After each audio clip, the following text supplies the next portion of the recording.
Very good evening to all of you. आप सभी का वार्म वेलकम है Y D your English tutor पे। मेरा नाम है अमन बहल। आज द हिंदू का सेकेंड एडिटोरियल सुबह का पढ़ने वाले हैं। स्केल अप सप्लाईज इसका टाइटल है। यह आर्टिकल लिखा हुआ है रिसेंटली फाउंड ओमिक्रॉन वेरिएंट पे कोविड-19 के, जो मिला है साउथ अफ्रीका में। वेरिएंट ऑफ कंसर्न है, बहुत ही खतरनाक वायरस है। शुरू करेंगे, ये आपका आज का क्विज़ है। अगला आधा घंटा इस क्लास में आप इन्वेस्ट करेंगे अपना। एसएससी बैंक का पेपर दे रहे हैं ना, उसी तरीके से इस क्विज़ को आपको अटेम्प्ट करना है। पूरे मन से आर्टिकल को पढ़ो। आरसी के क्वेश्चंस भी हैं क्विज़ में, ग्रामर के क्वेश्चंस भी हैं और वोकैब के क्वेश्चंस भी हैं। तो आपको सबके सब क्वेश्चंस को करना है अटेम्प्ट। क्लास के लास्ट में मैं इनका सोल्यूशन दूंगा। 5 में से 5 मार्क्स को आपको टारगेट करना है। शुरू करें, स्क्रीनशॉट ले सकते हो इसका एक। चलिए आइए कुछ नया सीखते हैं।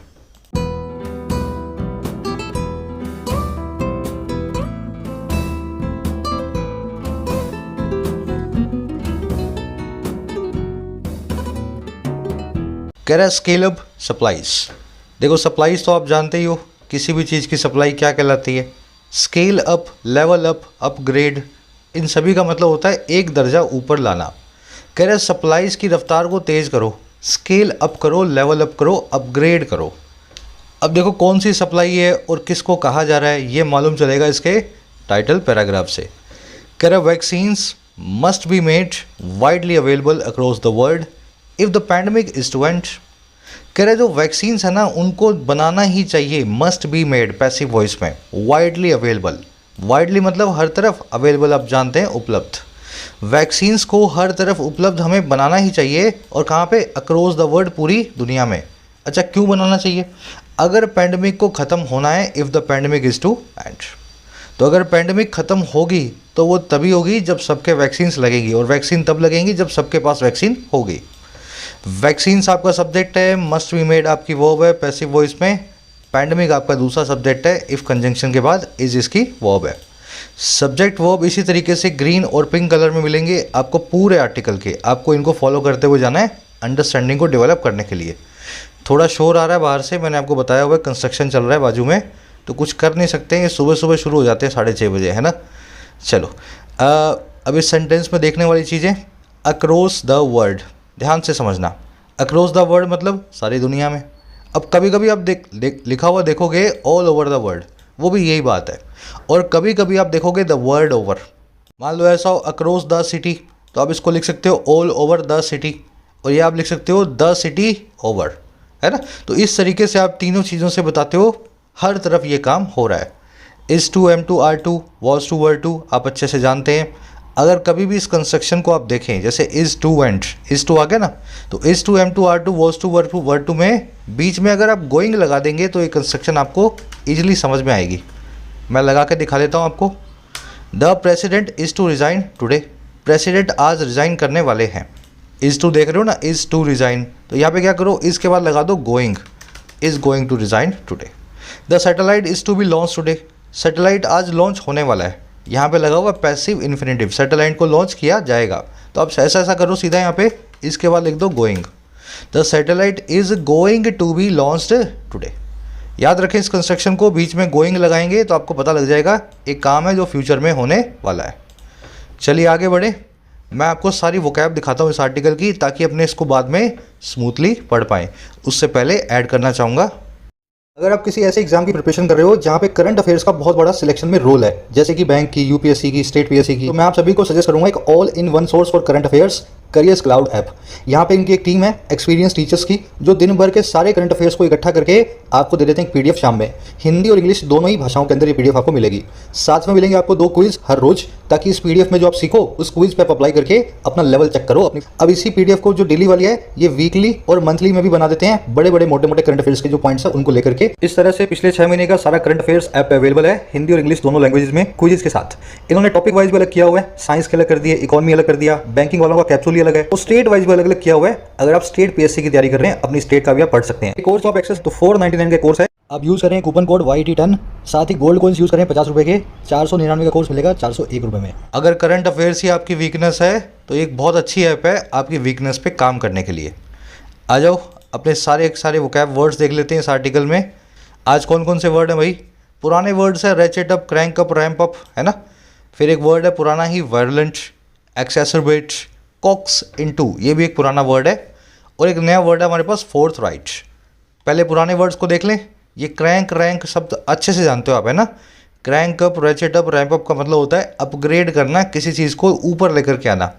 Increase FDI can ratchet up और जीडीपी, बढ़ी हुई एफडीआई रेचेट अप कर सकती है, रैंप अप कर सकती है, क्रैंक अप कर सकती है, हमारी जीडीपी को एक दर्जा ऊपर ला सकती है।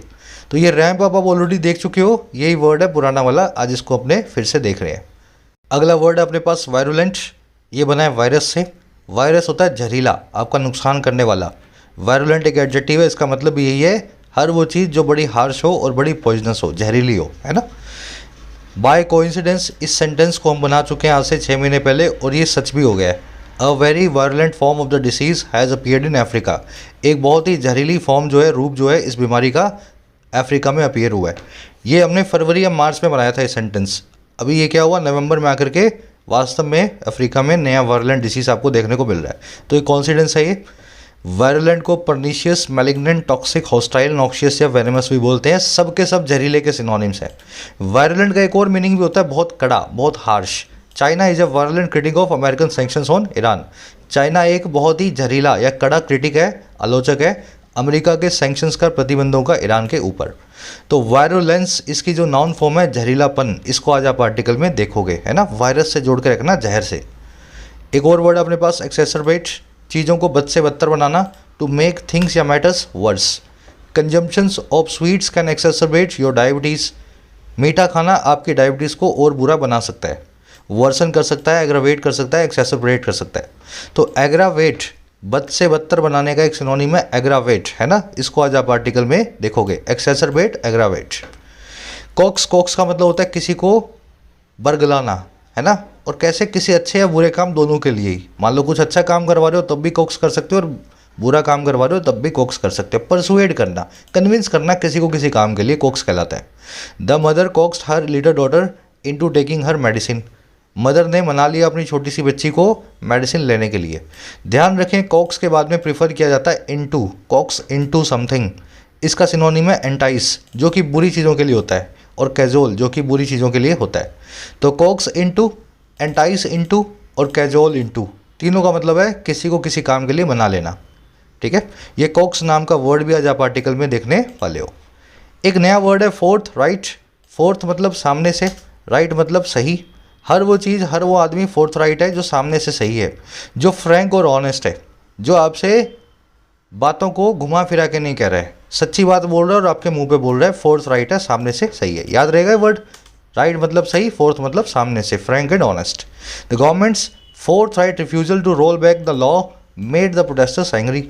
सरकार का जो सामने से जो फ्रैंक और ऑनेस्ट रिफ्यूजल आया, सरकार ने बोल दिया साफ साफ, देखो हम नहीं लेंगे इस कानून को वापस। कह रहा है इस काम ने प्रोटेस्टर्स को एंग्री कर दिया, धरना देने वालों को और ज़्यादा जो है गुस्से वाला बना दिया, ठीक है ना। फोर्थ राइट रिफ्यूजल था, सरकार ने सीधा सीधा बोल दिया नहीं लेंगे। इसको कैंडिड, ब्लंट या डायरेक्ट भी बोलते हैं फोर्थ राइट को, इसी का नाउन फॉर्म है फोर्थ राइटनेस। आज आप आर्टिकल में इस वर्ड को भी देखने वाले हो। तो यही 4-5 वर्ड्स हैं, रैंप अप, वायरुलेंट, एक्सेसरबेट, कॉक्स और फोर्थ राइट। चलिए अपना जो है रिवीजन चालू रखें, रिवीजन की क्लासेस भी आपको मिलती रहती हैं वीकेंड्स पे। अब फटाफट अपने एक समरी लेंगे आर्टिकल की, किस बारे में लिखा हुआ पता लगे। देखो इसका एक नया वेरिएंट निकला है कोविड-19 का, ओमिक्रॉन इसका नाम है, जो हमें मिला है साउथ अफ्रीका में। साउथ अफ्रीका ने अनलाइक चाइना सारी दुनिया को बताया कि हमारे यहाँ पे ऐसा ऐसा एक वेरिएंट हमें मिल रहा है। साउथ अफ्रीका ने एक बहुत ही फोर्थ राइट जेस्चर दिया, है ना, इन्होंने कुछ भी नहीं छुपाया। लेकिन हुआ क्या, दुनिया भर की कंट्रीज़ ने इस वेरिएंट के डर के मारे साउथ अफ्रीका को पनिश करना शुरू कर दिया। कैसे, साउथ अफ्रीका से सारी फ्लाइट्स बंद कर दी, ट्रेड बंद कर दिया। हमारा आर्टिकल ये कह रहा है कि ऐसे करने से कुछ भी नहीं होगा, वेरिएंट आएंगे जाएंगे, है ना। इसी तरीके के सबसे पहले तो यूँ नहीं करना है, हिपोक्रेसी, किसी भी कंट्री को अलग थलग नहीं कर देना है। आप वहाँ से आने वाले लोगों को अच्छे से स्क्रीन करो, उनके टेस्टिंग कर लो, वो ठीक है जैसा इंडिया कर रहा है। दूसरा काम ये, आपको वैक्सीन्स को अवेलेबल करवाना होगा। साउथ अफ्रीका में इसलिए दिख रहा है क्योंकि अफ्रीका में वैक्सीन्स नहीं है। अगर पैंडमिक एंड करनी है, नए नए वेरिएंट से जूझना बंद करना है, तो दुनिया भर में वैक्सीन्स को सप्लाई को रैंप अप करो, स्केल अप करो। समझ गए। तो आज इसकी ये एडवाइजिंग टोन है, सजेस्टिंग टोन है, सजेस्ट कर रहा है कि ऐसे परेशान मत हो, सप्लाईज को बढ़ा दो, अपने आप ही वायरस के नए वेरिएंट्स आने बंद हो जाएंगे। चलिए शुरू करते हैं। एक डिस्क्रिप्टिव का क्वेश्चन भी रख रहा हूँ आपके सामने। ओमिक्रॉन वायरस को लेकर के दो अलग अलग राय हैं पूरी दुनिया में। एक तो यूरोप की, जिसने साउथ अफ्रीका से पूरे कनेक्शन काट लिए हैं। दूसरा इंडिया जैसी कंट्रीज़ की, जो साउथ अफ्रीकन टूरिस्ट को अच्छे से टेस्ट कर रहे हैं। दोनों में से कौन सी ट्रीटमेंट को आप बेहतर मानते हैं? ठीक है, कहीं ऐसा तो नहीं है यूरोप बहुत ज़्यादा परेशान हो रहा है ज़रूरत से ज़्यादा, और कहीं ऐसा तो नहीं है इंडिया बहुत ज़्यादा लापरवाह हो रहा है। अपना आंसर करें 3 कमेंट्स में इसी वीडियो के नीचे, है ना, क्लास के नीचे लिखोगे तो लिखने से आपकी राइटिंग स्किल्स बेटर होगी। उससे पहले अपनी ऐप को डाउनलोड करें गूगल प्ले स्टोर से, YIT योर इंग्लिश ट्यूटर। इसी वीडियो के नीचे फर्स्ट कमेंट में इसका लिंक भी डाल रहा हूँ पिन कमेंट में। ऐप का फ़ायदा ये है कि आपको मिलेंगे यहाँ पे क्वालिटी कोर्सेज अफोर्डेबल प्राइसेस में, जैसे बेसिक से एडवांस्ड इंग्लिश राइटिंग का। हर कोर्स को मैं खुद डिज़ाइन करता हूँ, वीडियो मैं खुद ही बनाता हूँ। जैसे इस कोर्स में आपको सिखा रहा हूँ बिल्कुल बेसिक से एडवांस लेवल तक राइटिंग कैसे करनी है, ग्रामर इंक्लूडेड है, किसी भी एग्जाम के लिए कैसे लिख सकते हो आपको यहाँ पे सिखाया जा रहा है। जब भी आप कोर्सेज ज्वाइन करते हैं आपको डे 1 से यानी फर्स्ट वीडियो से ही एक्सेस मिलेगा। इस कोर्स की कीमत है 699, आपको मिलता है 499 में YIT 200 कोड को यूज़ करके। प्राइसेस बढ़ेंगे, GST लगना शुरू होने वाला है, उससे पहले फ़ायदा उठा सकते हो। बैंकिंग का कोर्स भी है, clerical PO, prelims plus mains. यहाँ पे मैं आपको प्रैक्टिस करवाता हूँ, जो आपने अभी तक सीखा है उसको कैसे पेपर के अंदर प्रैक्टिस करना है, हर तरह के क्वेश्चंस को कैसे सॉल्व करना है। इस कोर्स की कीमत है 199, आपको मिलता है 125 में YIT कॉम्बो कोड को यूज़ करके। 10 दिनों की एडिशनल वैलिडिटी भी मिल रही है इसी कोड के साथ, है ना, यूज़ कर लेना इसको।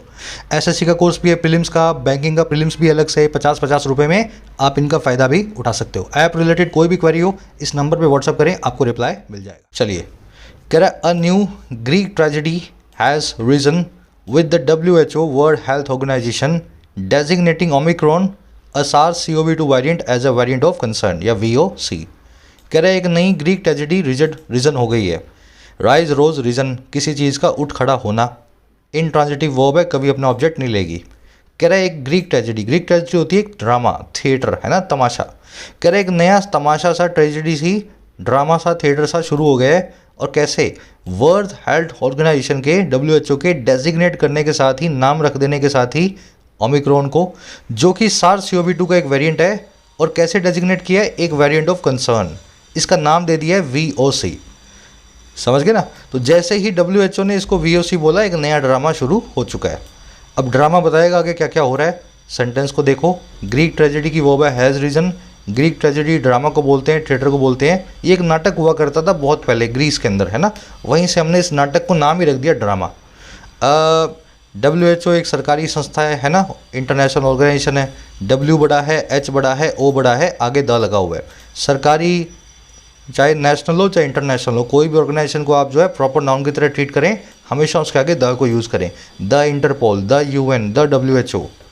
अच्छा, VOC क्या होता है? वेरिएंट ऑफ कंसर्न, जिसको WHO बोल देता है। सारी दुनिया जो है उस वायरस के, उस वेरिएंट की तरफ ध्यान देना शुरू कर देती है।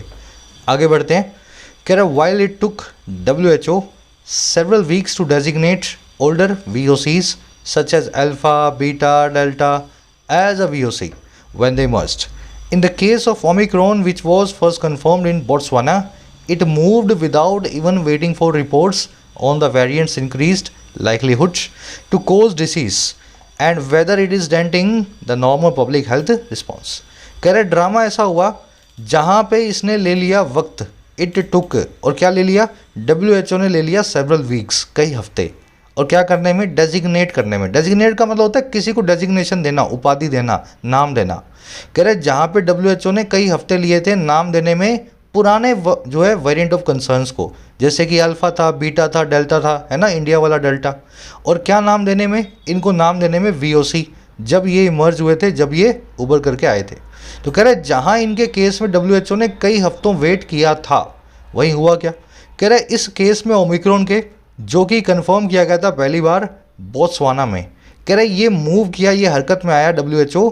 कह रहा बिना इवन वेट किए, इंतज़ार किए उन रिपोर्ट्स का जो बाद में आई हैं, उन रिपोर्ट्स का जो आई हैं वेरिएंट की बढ़ी हुई लाइक्लीहुड पे, बढ़ी हुई पॉसिबिलिटी पे, बीमारी को फैलाने की, कॉज करने की, डिसीज़ को, और वेदर हाँ के ना कि ये वेरिएंट डेंट कर रहा है, ये वेरिएंट चोट मार रहा है नॉर्मल पब्लिक हेल्थ रिस्पॉन्स पे, पब्लिक के हेल्थ की प्रतिक्रिया पे। तो पहले क्या होता था, बहुत सारा ये रिसर्च करवाता था, कई हफ्ते वेट करता था, फिर बोलता था ये वेरिएंट ऑफ कंसर्न है, थोड़ा आप जगो, है ना, थोड़ा इसका ध्यान रखो। लेकिन इस बार इसने वक्त लगाया ही नहीं, रिपोर्ट को देखा भी नहीं, रिपोर्ट के आने का इंतजार भी नहीं किया, बस देखा और बोल दिया कि ये वेरिएंट ऑफ कंसर्न है। किसके केस में? साउथ अफ्रीका वाले वेरिएंट के केस में। समझ गए सेंटेंस को?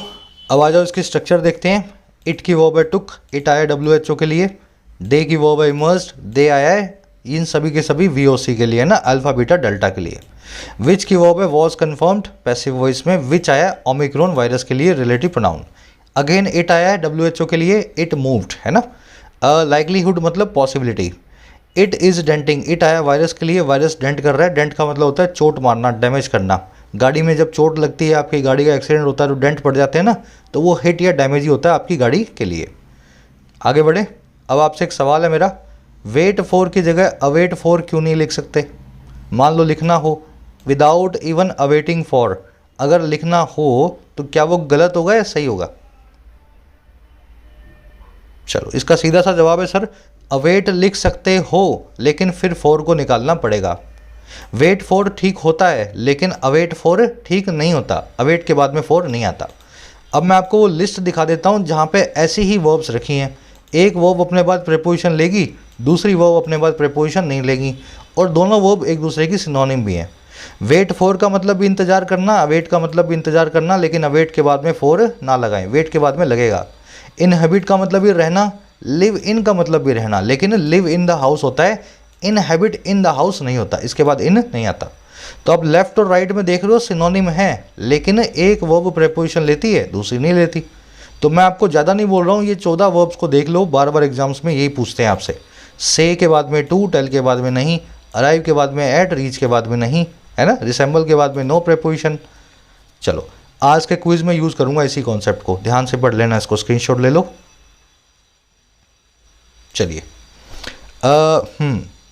कह रहा है Omicron has now been confirmed in South Africa, Botswana, the UK, Germany, Italy and travellers into Netherlands and Israel.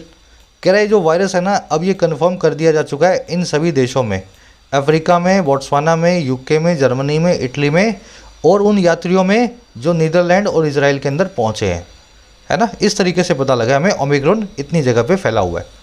अब सवाल है आपसे फिर, UK के आगे द लगा हुआ है, जर्मनी के आगे नहीं लगा हुआ, साउथ अफ्रीका के आगे नहीं लगा हुआ, लेकिन नीदरलैंड्स के आगे लगा हुआ है। तो ऐसा कौन सा रूल है जो हमें बताता है किस देश के नाम के आगे द लगाया जाए और किस देश के किस ज्योग्राफिकल लोकेशन के आगे द ना लगाया जाए?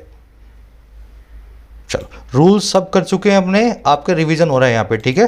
द लगाने के 3 रूल्स हैं ज्योग्राफिकल लोकेशंस के आगे। पहला रूल ये कि कभी भी ज्योग्राफिकल लोकेशंस के आगे द ना लगाएं। किसी गली, शहर, कस्बे, नेशन, महाद्वीप, इनके आगे द नहीं आता। अब 2 हैं इसके एक्सेप्शंस। पहले एक्सेप्शन, जब भी कोई प्लूरल नाम वाली गली, शहर, कस्बा या कॉन्टिनेंट आ जाए जिसके नाम में या तो यूनाइटेड आ रहा हो, यूनाइटेड स्टेट्स, कई सारी स्टेट्स हैं उनका यूनाइटेड है, यूनाइटेड किंगडम, कई सारे किंगडम है उनका एक यूनिजन है ना, यूनाइटेड अरब एमिरेट्स। अगर यूनाइटेड नाम का वर्ड आ रहा हो या फिर लास्ट में एस आ रहा हो, है ना, नीदरलैंड्स, फिलीपींस, या फिर बीच में ऑफ आ रहा हो, जैसे पीपल, रिपब्लिक ऑफ चाइना, तो चाइना का पूरा नाम है पीपल रिपब्लिक ऑफ चाइना। अगर बीच में ऑफ आ रहा हो तो भी जानते हैं आप पीपल के आगे द को लगाना पड़ेगा। तो ये 3 किस्से होते हैं जिसके अंदर आपको द को यूज़ करना पड़ता है, किसके पहले? ज्योग्राफिकल लोकेशंस के पहले। बीच में ऑफ आ रहा हो, यूनाइटेड आ रहा हो, या लास्ट में एस आ रहा हो, प्लूरैलिटी की फीलिंग आए तब आपको उसको द को लगाना होता है। लास्ट में इमेजिनरी लोकेशंस के आगे हमेशा द लगाना, ऐसी लोकेशंस जो नक्शे पे है ही नहीं, हमने सिर्फ सोच रखी है अपनी कल्पना में, जैसे ट्रॉपिक ऑफ कैंसर कर्क रेखा, जैसे इक्वेटर भूमध्य रेखा, जैसे नर्दर्न एंड सदर्न हेमिस्फीयर, जैसे उत्तरी दक्षिणी गोलार्ध, जैसे नॉर्थ और साउथ पोल। ये सब नहीं है, नक्शे पे नहीं है, हमने सोच रखा है ये नॉर्थ पोल है, ये साउथ पोल है, ये इक्वेटर है। तो ज्योग्राफिकल लोकेशंस हमेशा द लेगी, द इक्वेटर लिखोगे, the North Pole, the South Pole लिखोगे। समझ गए? गलती करोगे फिर से कभी? चलो आगे बढ़ते हैं। इन्हीं में से कोई क्वेश्चंस आपके एग्जाम में आप अपीयर करते हुए देखोगे तब याद करोगे इन रूल्स को, इसलिए अभी से अपने आप को तैयार कर लिया करो। कह रहा है it reportedly has over 50 mutations, 32 of which are on the spike protein which binds to human cells and is the preferred target for vaccines। अब ये बात कर रहे हैं इस वायरस की, कह रहे हैं कथित तौर पे इसमें 50 म्यूटेशंस है जिसमें से 32 जो हैं वो स्पाइक प्रोटीन के ऊपर है। वो कांटे कांटे लगे होते हैं ना, वो कहता है उसको बोलते हैं स्पाइक प्रोटीन। कह रहे हैं जो कि बाइंड टू करता है, जो कि गेट कनेक्टेड होता है, जो कि जुड़ जाता है आदमी की कोशिकाओं से, ह्यूमन सेल से, और जो कि प्रिफर्ड टारगेट होता है वैक्सीन्स के लिए। तो 50 म्यूटेशंस हैं जिसमें से 32 आई हैं स्पाइक प्रोटीन में, जिसको हम वैक्सीन के जरिए टारगेट भी करते हैं, है ना। बड़े आगे 8 की वर्ब है हैज़, 32 की वर्ब है आर, विच की वर्ब है बाइंड्स टू। विच आया स्पाइक प्रोटीन के लिए। विच एक ऐसा रिलेटिव प्रोनाउन है जो अपना हमेशा पहले क्या लेगा, कॉमा को लेगा। बड़े आगे विच की दूसरी वर्ब है इज। चलिए प्रिफर्ड मतलब चुनिंदा। कह रहा several of the mutations confer the virus resistance to monoclonal antibodies या mAbs such as etesevimab, bamlanivimab, casirivimab and their combinations. तो ये अजीब अजीब से मेडिकल टर्म्स है ना, याद रखने की ज़रूरत नहीं है, अपने बोल भी नहीं पाएंगे ठीक से।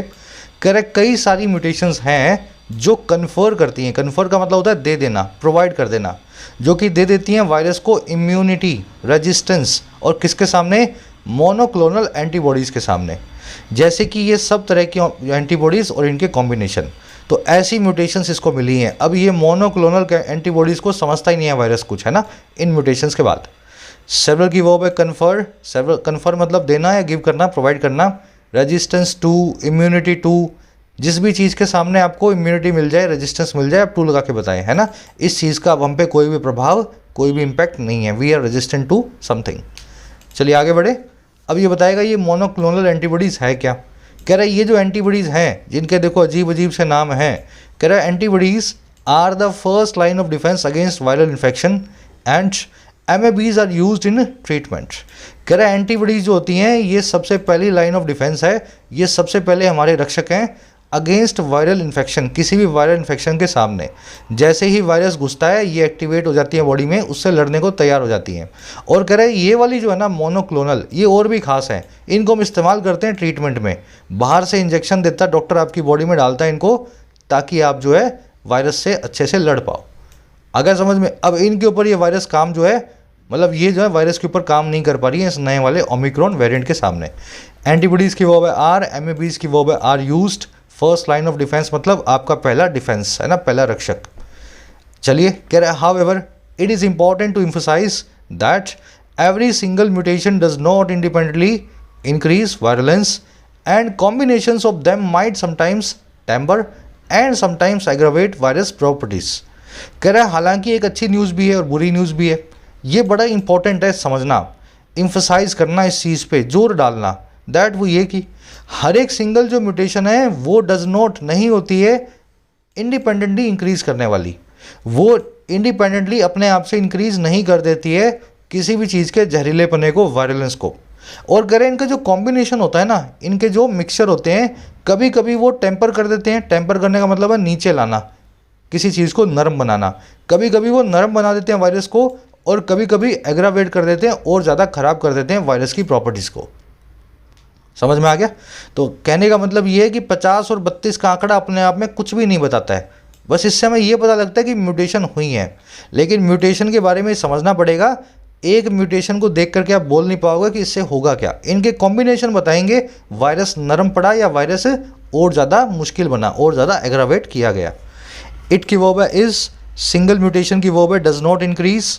वायरलेंस आप जानते हैं, टॉक्सिसिटी, हार्शनेस, किसी चीज़ का जहरीलापन, है ना। वायरुलेंट नाम के एडजेक्टिव से वायरुलेंस नाम का नाउन हमने बनाया हुआ है। कॉम्बिनेशंस की दो वर्ब्स हैं, माइट टेम्पर और माइट एग्रावेट।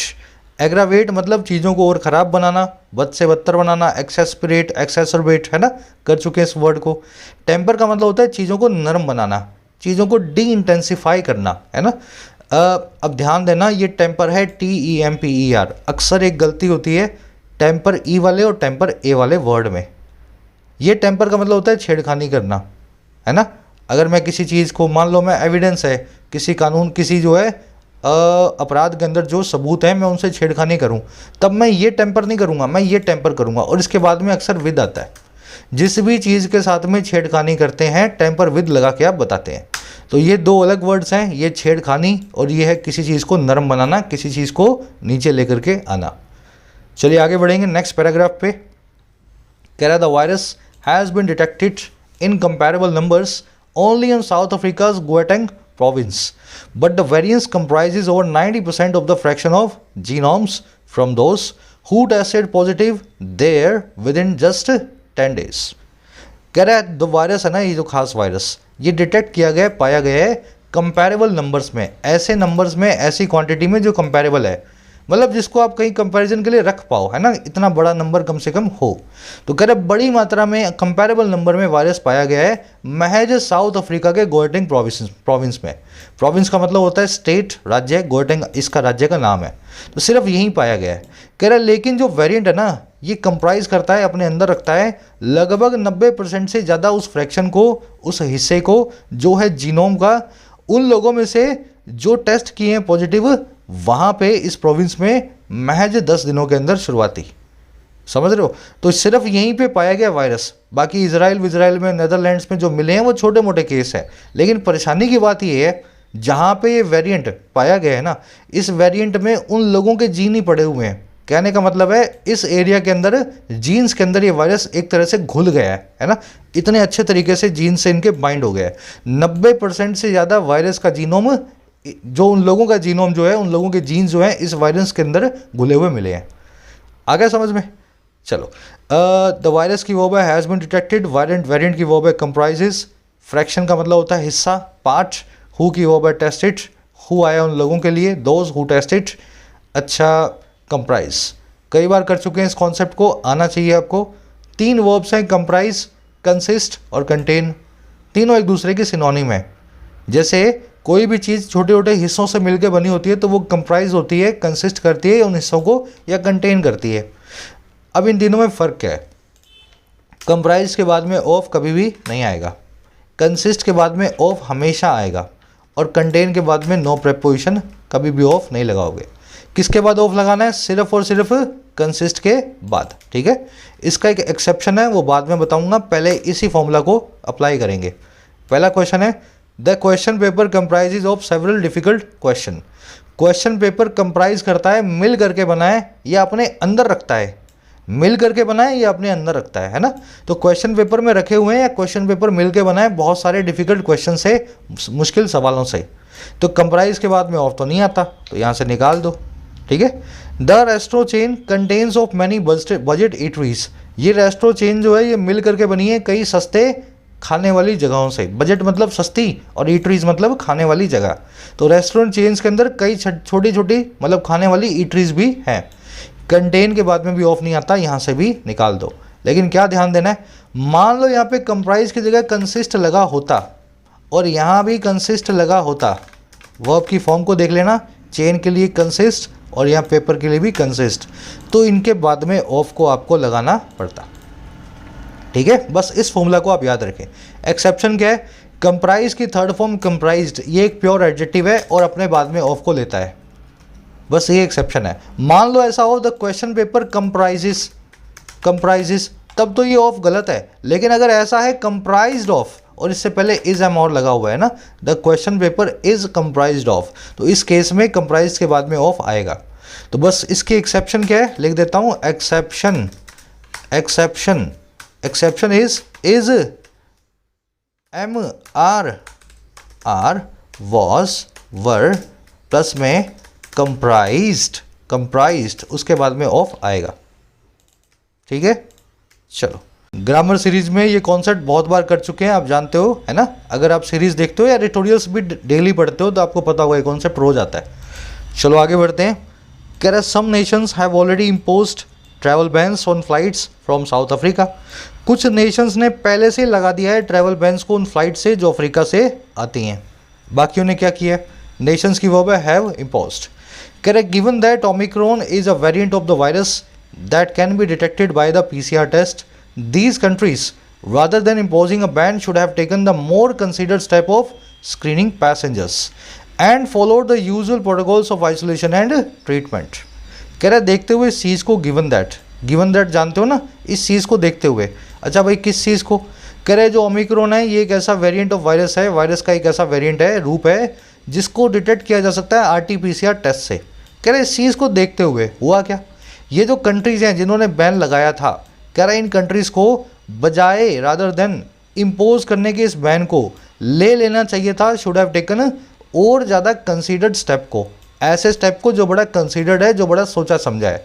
और वो कौन सा स्टेप है, स्क्रीन करने का पैसेंजर्स को, पैसेंजर का टेस्टिंग करने का, और इनको फॉलो कर लेना चाहिए था यूजुअल प्रोटोकॉल्स को, सही सिस्टम्स को, यूजुअल सिस्टम्स को, नॉर्मल जो है प्रोटोकॉल्स जो है आइसोलेशन और ट्रीटमेंट के, अलग करने के और इलाज करने के। तो क्यों आप ऐसा कर रहे हो, बैन लगा रहे हो आरटीपीसीआर में? जब ये पता लग रहा है तो आप सबका 2-2 बार कर लो आरटीपीसीआर, 14 दिन का आइसोलेशन दे दो, ट्रीटमेंट करवा लो। साउथ अफ्रीका को पनिश करने की ज़रूरत इस वायरस के लिए नहीं है। समझ में आ गया? ओमिक्रॉन की वर्ब है इज, दैट की वर्ब है कैन बी डिटेक्टेड, दैट आया वेरिएंट ऑफ वायरस के लिए। कंट्रीज़ की वर्ब है शुड हैव टेकन, और दूसरी वर्ब है should have followed. Should have plus में V3 बताती है पास्ट में एक काम जो होना चाहिए था पर हुआ नहीं है ना। एक्टिव में शुड हैव प्लस में V3, मॉडल कोई भी हो, should have, could have, would have, है ना, मस्ट हैव। और पैसिव के अंदर शुड हैव बिन प्लस में V3। अगर एक्टिव पैसिव जानते हो तो ये बात समझ पा रहे होगे, है ना। स्ट्रक्चर वही है, एक्टिव में बिन नहीं आता, पैसिव में V3 से पहले बिन आ रहा है। For example, you should have finish the report by now, आपको अभी तक रिपोर्ट को पूरा कर लेना चाहिए था। कोई ऐसा काम जो हो जाना चाहिए था उसके लिए अपने मॉडल प्लस में हैव प्लस में V3 को यूज़ करते हैं। तो मैंने एक्टिव में आपको करके दिखाया, you should have finish the report, अभी तक आपकी रिपोर्ट पूरी हो जानी चाहिए थी। पैसिव में द रिपोर्ट, रिपोर्ट लिखना भूल गया, the report should have been finished by now, report को अब तक फिनिश हो जाना चाहिए था। तो एक्टिव और पैसिव का झंझट है, बाकी स्ट्रक्चर वही है, शुड हैव, मॉडल कोई भी हो, शुड हो, कुड हो, वुड हो, मस्ट हो, हैव प्लस में V3। चलिए आगे बढ़े। इन लोगों को भी यही करना चाहिए था, इनको ले लेना चाहिए था इस तरह के स्टेप को और फॉलो कर लेना चाहिए था यूजुअल पीरियड को। आइसोलेशन मतलब सेपरेशन, अलग किया जाना। स्क्रीनिंग मतलब जांच, फिल्टरिंग, एग्जामिनेशन। याद रखें रादर देन के बाद में हमेशा वर्ब का बेस फॉर्म यूज़ करें, और अगर आपको वर्ब की आईएनजी फॉर्म यूज़ करनी ही है रादर देन के बाद, तो रादर देन की जगह इंस्टेड ऑफ को यूज़ करें। दोनों का मतलब है बजाय, लेकिन रादर देन अपने बाद में वर्ब की बेस फॉर्म को प्रेफर करता है, और इंस्टेड ऑफ के बाद में सिर्फ और सिर्फ वर्ब की आईएनजी फॉर्म आ सकती है। मान लो सेंटेंस आपके एग्जाम में ऐसा हो, जो है इंप्रूवमेंट वाला, है ना, क्वेश्चन हो इंप्रूवमेंट वाला, rather than carrying out a coup the army of the nation assassinated the top leaders. Carry out करने के, अंजाम देने के एक कू को, एक तख्ता पलट को, कह रहा है उसके बजाय रादर देन आर्मी ने असैसिनेट कर दिया, कत्ल कर दिया टॉप लीडर्स का। अब बजाय की बात हो रही है, आपने देखा कैरिंग आउट है, तो आप क्या करोगे, यहाँ पे लिख दोगे कैरी आउट, रादर देन के बाद वर्ब की बेस फॉर्म को यूज़ करोगे। और या फिर आप रादर देन की जगह यूज़ करोगे कौन सा वाला ऑप्शन जिसमें लिखा हुआ है इंस्टेड ऑफ। मीनिंग वही है दोनों का, बजाय बजाय, बस इसके बाद में बेस फॉर्म, इसके बाद में वर्ब की आईएनजी फॉर्म। दिमाग में बिठाने की कोशिश कर रहा हूँ, खुद भी कोशिश किया करो, है ना। चलो, कंसीडर्ड मतलब जिसको पहले से केयरफुली कंसीडर किया हो, डेलिब्रेट किया हो, सोचा समझा को बोलते हैं कंसीडर्ड।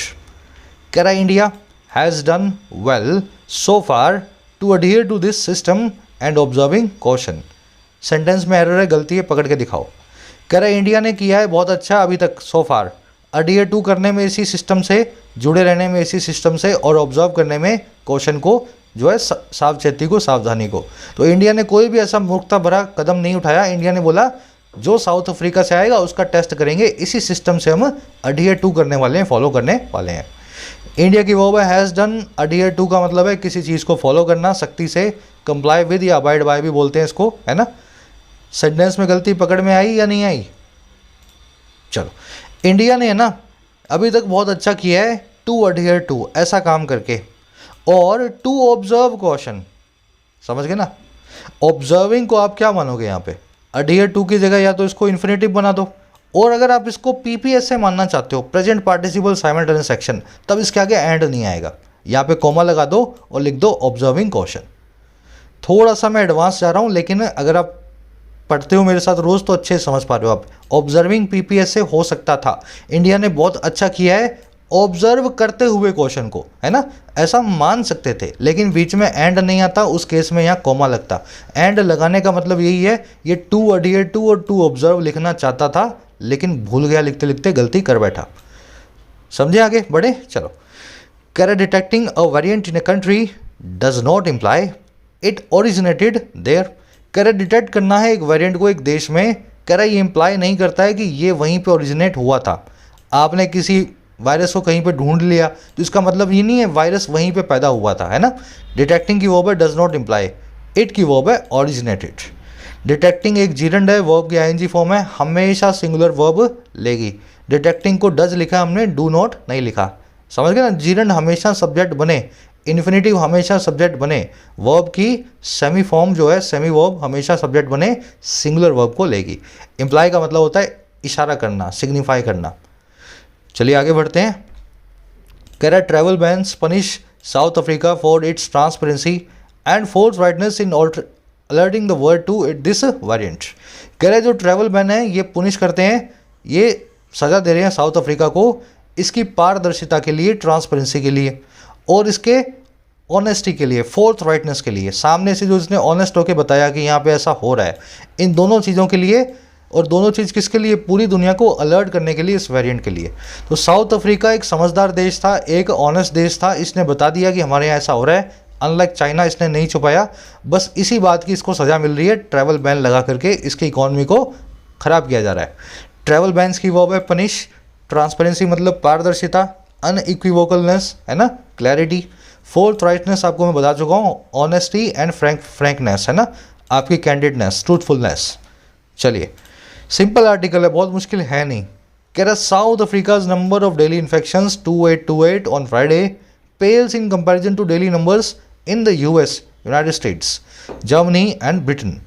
कह रहा है साउथ अफ्रीका के अभी भी डेली इन्फेक्शन जो है 2828 जो आए हैं इसी फ्राइडे को, कह रहा है वो पेल कर जाते हैं, पेल का मतलब फीका पड़ना, वो फीका पड़ जाते हैं कंपैरिजन में, तुलना में जो डेली नंबर आ रहे हैं अभी अमेरिका में, जर्मनी और ब्रिटेन में। तो वहाँ पे तो फ्लाइट को बैन नहीं किया, लेकिन ये ओमिक्रॉन का नाम सुना आपने, 2828 केस पे साउथ अफ्रीका की फ़्लाइट बैन कर दी। तो ये तो बिल्कुल फीके हैं जो भी अमेरिका में हो रहा है, ब्रिटेन में हो रहा है, जर्मनी में हो रहा है। फिर भी नंबर की वर्ब है पेल्स है ना, नंबर मतलब आंकड़ा।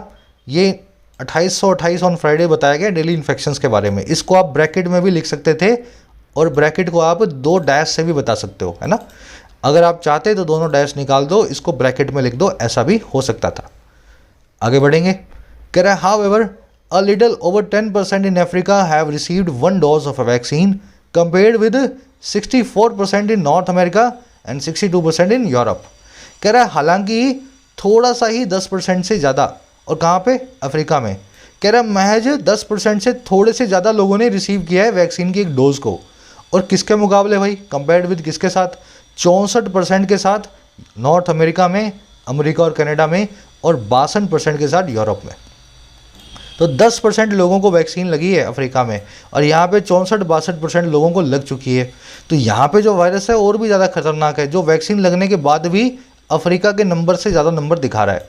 तो यहाँ पे फ्लाइट को बैन यहाँ पे करना था, अफ्रीका में आपने गलत कर दिया, कहने का मतलब ये। लिटल की वर्ब है हैव रिसीव्ड, लिटल आया लोगों के लिए, कंपेयर्ड विद मतलब तुलना में।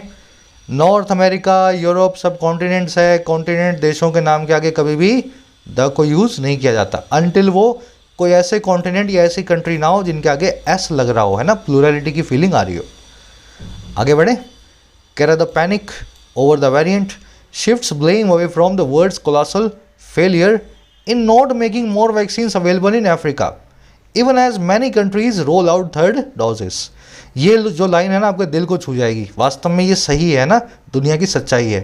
कह रहा है जो पैनिक है ना, ये जो सारा डर का माहौल बनाया जा रहा है, पैनिक है जो इस वेरिएंट के ऊपर, ये शिफ्ट कर देता है ब्लेम को दूर, अवे फ्रॉम, ये दूर ले जाता है सारी की सारी जो है ब्लेम को, और कहाँ से? दुनिया के उस बहुत बड़ी नाकामयाबी से, कोलोसल फेलियर से, जो नहीं है मेक करने में ज़्यादा वैक्सीन्स को अवेलेबल अफ्रीका के लिए।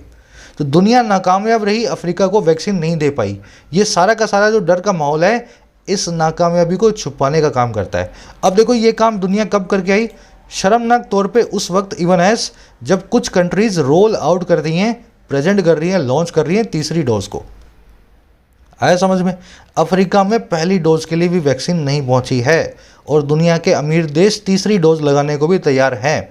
तो ऐसे किस्से के अंदर ये पैनिक जो है दुनिया की इस फेलियर को सबके सामने लाने से या छुपा देता है, मतलब सबके सामने से शिफ्ट अवे फ्रॉम कर देता है। आगे समझ में, बढ़े आगे। चलो, पैनिक की वर्ब है शिफ्ट अवे फ्रॉम, दूर ले जाना। कोलोसल मतलब बहुत बड़ा। कंट्रीज की वर्ब है रोल आउट, ध्यान रखना रोल आउट का मतलब होता है लॉन्च करना, और रोल बैक का मतलब होता है जिसको लॉन्च किया था उसको वापस ले लेना। दोनों एक दूसरे के एंटोनिम में। रोल आउट लॉन्च करना, रोल बैक जिसको लॉन्च किया था उसको वापस खींचना, टेक बैक करना, विड्रॉ करना। अगर किसी कंपनी ने, हुंडई ने नई कार लॉन्च की है तो वो रोल आउट करेगी, और किसी कार को बनाना हुंडई बंद कर रही है तो रोल बैक करेगी। चलो, इवन एज मतलब at the same time on the other hand, उसी वक्त दूसरी तरफ, है ना। At the same time on other hand is called even as. कह रहा from day one the science was clear cut that the pandemic can not end unless the whole world is protected. कह रहे पहले दिन से ही science बड़ा clear cut था, साइंस कैटेगोरिकल था, एकदम अनइक्विवोकल था। वो ये कि जो पैंडमिक है नहीं ख़त्म हो सकती अगर ऐसा ना हो, अनलेस, अगर ऐसा ना हो, और कैसा, पूरी दुनिया प्रोटेक्टेड ना हो। तो साइंस तो पहले दिन से ही बता रहा है भाई 700 बिलियन लोगों को, 700 करोड़ लोगों को, 7 बिलियन लोगों को आपको वैक्सीन लगानी ही पड़ेगी अगर कोरोना से आपको पीछा छुड़ाना है तो। कह रहा साइंस की वर्ब वॉज, पैंडमिक की वर्ब है can not end, whole world की वर्ब है इज। ध्यान रखना अनलेस के बाद में कभी भी नॉट नहीं आता। अनलेस, अनटिल, लेस्ट, तीनों के बाद में नॉट नहीं लगाना है। इनके अंदर नॉट ऑलरेडी लगा हुआ है। अनलेस मतलब कहीं ऐसा ना हो, है ना, अगर ऐसा ना हो।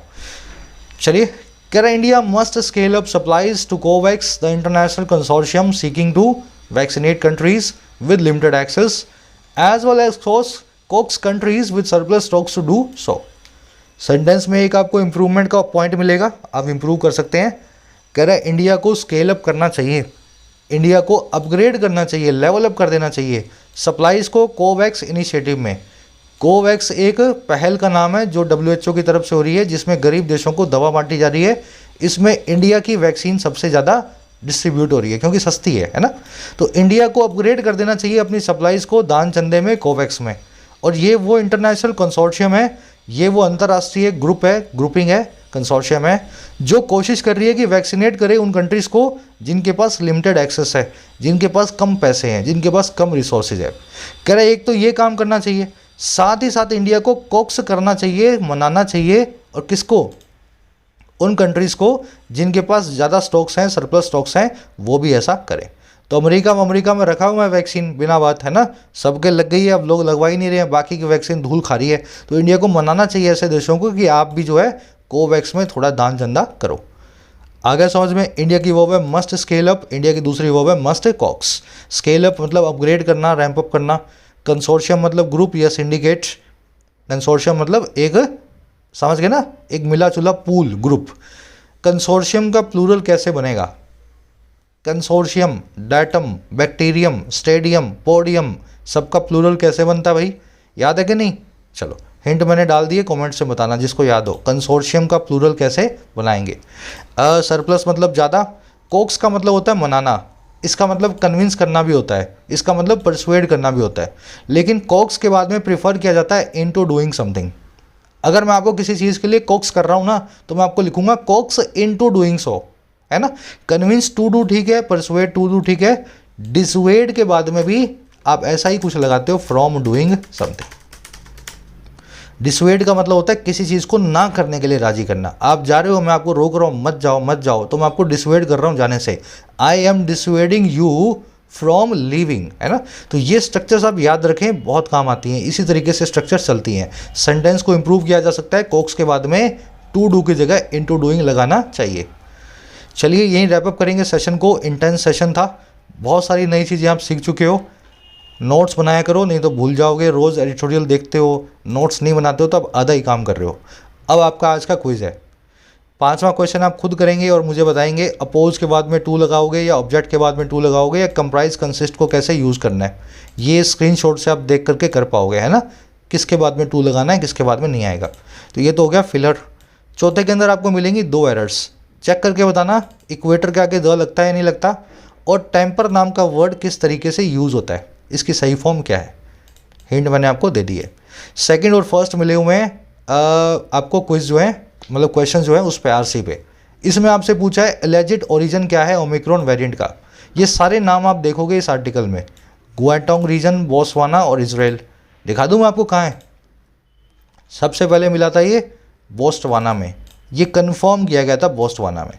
फिर सबसे ज़्यादा ये मिला साउथ अफ्रीका में, बोत्सवाना में, यूके, जर्मनी, इजराइल और नीदरलैंड में, यहाँ भी मिला है। फिर ये सबसे ज़्यादा मिला था गोएटेंग प्रोविंस में। तीनों के नाम ही आपको दिए गए हैं आर्टिकल में, लेकिन आर्टिकल में ये भी लिखा गया है कि कोई अगर कहीं पे कोई वेरिएंट मिल जाए तो इसका मतलब ये नहीं है कि वो वेरिएंट वहीं पे पैदा हुआ था। कहाँ लिखा हुआ है? Detecting a variant in a country does not imply it originated there. मैंने आपसे यही पूछा है थोड़ा सा आर्टफुली घुमा करके कि वायरस कहाँ ओरिजिनेट हुआ था, तो ओरिजिन तो हमें नहीं बताया गया, सिर्फ ये बताया गया कि यहाँ पे मिला है, और लिखा गया कि ओरिजिन जो है वो हमें पता ही नहीं है इस वायरस का क्या है, इस नए वेरिएंट का। तो कैन नॉट बी कन्फर्म्ड आपका आंसर होना चाहिए, ठीक है ना। ध्यान से पढ़ोगे तभी पता लगेगा, नहीं तो ग्वांटंग लगा के आ जाओगे आप, है ना। सेकंड में आपसे पूछा है इनमें से कौन सी statement is not true. Note बना देता हूँ, ट्रू नहीं है ओमिक्रॉन वेरिएंट के वायरस के हिसाब से, है ना। पूरे जो आर्टिकल को पढ़ने के बाद स्टेटमेंट देख लेते हैं कौन सी वाली गलत है, ठीक है। It is alleged to have over 50 changes from the original form of the virus. इसमें अलेज्ड है कि इसके पास 50 चेंजेस हो चुके हैं, 50 म्यूटेशंस हो चुके हैं ओरिजिनल फॉर्म से। बिल्कुल ठीक है, लिखा ही हुआ है यहाँ पे साफ साफ 50, इसमें 50 जो है चेंजेस हो चुके हैं, 50 म्यूटेशंस हो चुके हैं। चेंज को म्यूटेशन बोलते हैं, ठीक है ना। पहली वाली स्टेटमेंट करेक्ट है। दूसरी देख लो, its presence has been confirmed in several countries besides South Africa. ये भी बात ठीक है। तो कई कंट्रीज़ में ये मिला है साउथ अफ्रीका के अलावा, जैसे कि इजराइल, नेदरलैंड्स, है ना, यूके, यूएस, जर्मनी, सब जगह इटली विटली में मिल रहा है। तीसरा वाला देख लो, थर्ड स्टेटमेंट आपको कह रही है mutations in spike protein provide susceptibility to monoclonal antibodies. देखने में ये भी सही है। जो म्यूटेशन है स्पाइक प्रोटीन में,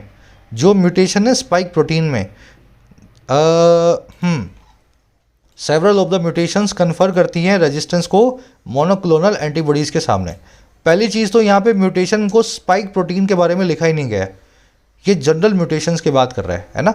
दूसरी चीज़, ये रेजिस्टेंस देती हैं। रेजिस्टेंस का मतलब होता है डिफेंस, आप रेजिस्ट करते हो, इम्यून हो जाते हो मोनोक्लोनल एंटीबॉडीज़ के सामने। मैंने स्टेटमेंट उल्टी बना रखी है, रेजिस्टेंस की जगह यूज़ किया हुआ है ससेप्टिबिलिटी। तो मैंने ये बोल दिया कि म्यूटेशन आने के बाद इस वायरस पे मोनोक्लोनल एंटीबॉडीज़ और ज़्यादा काम करेंगी, ये ससेप्टिबल हो जाएगा उनके सामने। तो मैंने उल्टा वाला जो है मीनिंग यहाँ पे निकाल दिया है।